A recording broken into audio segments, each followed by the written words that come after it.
Recentemente recebi uma mensagem no direct de uma empreendedora que queria entender melhor custos, como que funcionava a minha consultoria. Então, decidi marcar uma reunião com ela, né, para que eu pudesse entender o momento da empresa, pudesse entender quais que são as expectativas dela para esse processo de consultoria, para montar então uma proposta comercial adequada, personalizada e justa para o momento, para o faturamento, enfim.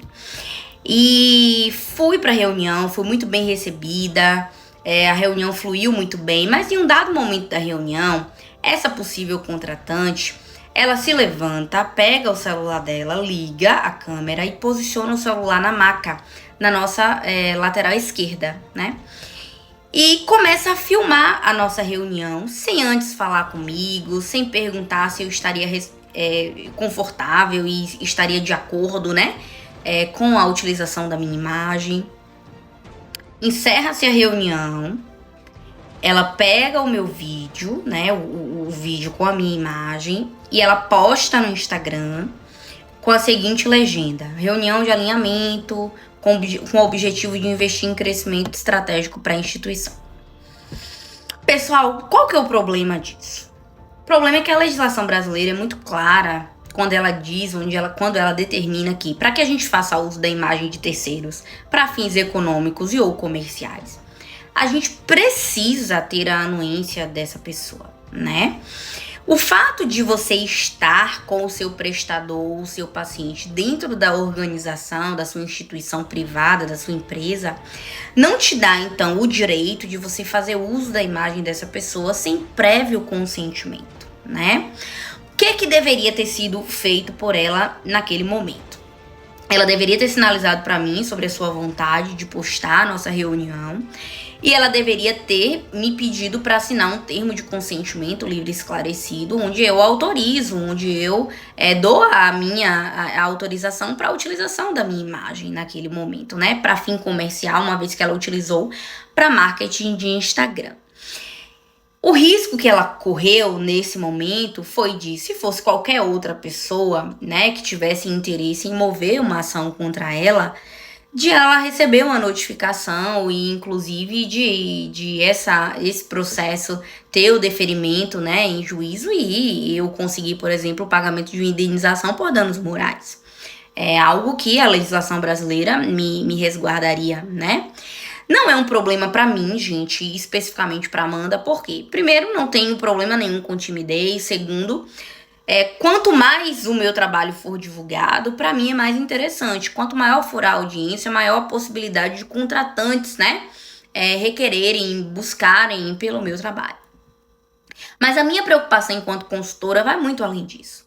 A minha preocupação é justamente de estar diante de uma empreendedora que simplesmente, talvez por não conhecer ou por não se importar, né, com as regras vigentes, pré-estabelecidas, simplesmente comete uma quebra, né, de regra, uma infração tão importante como essa. E aí eu fiquei pensando, tem aula de pilates, tem post de procedimento estético, tem post de atendimento em fisioterapia. Será que essas muitas pessoas que estão sendo expostas, né, nessa rede social dela, estão consentindo a utilização desta imagem para fim econômico ou comercial? Então esse vídeo é mais para chamar a sua atenção. De repente você é gestor, você é empresário, você é empreendedor e você acaba cometendo essas falhas, né? Eu considerei uma falta de bom senso, uma falta de educação, uma falta de elegância muito grande. Para além da lei, não é nada elegante que você ligue o seu celular e coloque na cara de alguém e grave, né, essa pessoa sem um prévio consentimento ou sem um alinhamento com essa pessoa. Mas para além disso, é importante que a gente, como gestor, como empresário, como autônomo, como empreendedor, o que quer que seja, a gente tenha cuidado em relação à nossa prática profissional. A gente tenha cuidado em relação a como a gente conduz os nossos processos. Eu tenho visto muitas pessoas se formando em saúde, e aí a sua base é saúde, e tem toda a competência do mundo, obviamente, para atuar na sua área, mas abrindo empreendimentos em saúde, sem o conhecimento básico para fazer gestão e conduzindo os processos de forma muito inadequada. Eu já tive cliente de consultoria que eu fiz toda a orientação e que não me ouviu e que infelizmente parece que eu ouvi de uma pessoa, parece que você jogou praga em fulana, mas na verdade não é sobre jogar praga. Na verdade é sobre dar as orientações necessárias para que a gente previna, blinde aquela empresa de problemas maiores, né, de problemas futuros. Mas infelizmente nem sempre as pessoas nos dão ouvido. E aí eu tive uma cliente de consultoria que eu fiz o distrato do contrato por questões financeiras, por atrasos, por problemas outros, mas a minha cliente, ela infelizmente descumpria toda a orientação que eu dava. Então, infelizmente, foi uma pessoa que não se importou com a legislação trabalhista e infelizmente teve que responder, né, junto ao Ministério do Trabalho por conta de utilização de mão de obra sem resguardar os direitos, né, do seu colaborador. Não quero expor muito detalhadamente cada caso, mas essa mesma cliente acabou tendo prejuízos financeiros por não ouvir em relação à necessidade de inserção de circuito de câmeras de segurança em unidades, né, fora da matriz, para que ela pudesse fazer o controle mais acirrado em relação ao funcionamento da sua clínica e do seu laboratório. E pagou também para ver, e infelizmente pagou caro, né? Fora questões de passivo, fora as causas trabalhistas e tudo mais que ela precisou, infelizmente, enfrentar, esvaziamento de agendas e tudo mais, por não cumprir, por não seguir as orientações que a consultoria é paga para dar, né? Então, de repente, você não prioriza uma consultoria, uma orientação jurídica, contábil, empresarial, ou de repente você não tem condição nesse momento de fazer inserção disso. Esse vídeo não é para isso. Esse vídeo é para estimular você a investir no seu conhecimento. Gente, o acesso à informação está muito facilitado atualmente. Então, se você não tem conhecimento, busque esse conhecimento. Busque entender. Olha, eu quero fazer imagens dos meus pacientes, dos meus clientes, dos meus prestadores para movimentar o meu Instagram.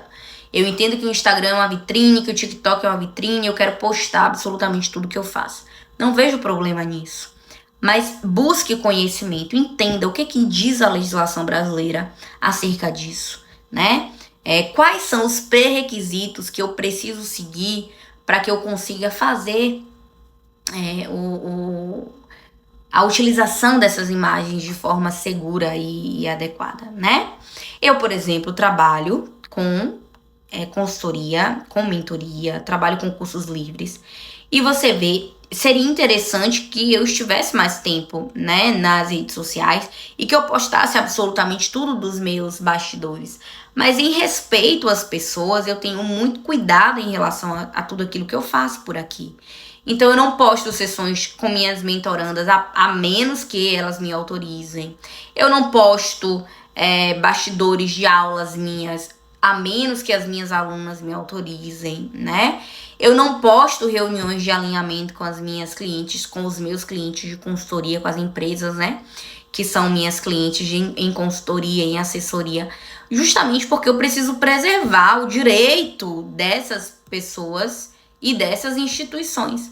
Então atente-se a isso, tá? Atente-se a isso. Às vezes você é manicure e você posta a foto da pessoa que fazendo a unha, né? Você fazendo a unha da pessoa e você pega a imagem da pessoa. Às vezes você trabalha com salão de beleza.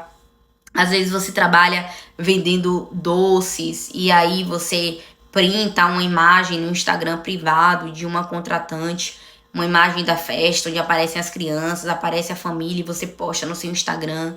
Tenha cuidado em relação a esse tipo de procedimento, porque isso pode te causar problemas futuros. Então fica aqui a minha dica, fica aqui a minha orientação. Eu espero que vocês tenham cuidado a partir de agora, caso ainda não tivessem conhecimento acerca do que diz a legislação brasileira quanto ao uso de imagem de terceiros.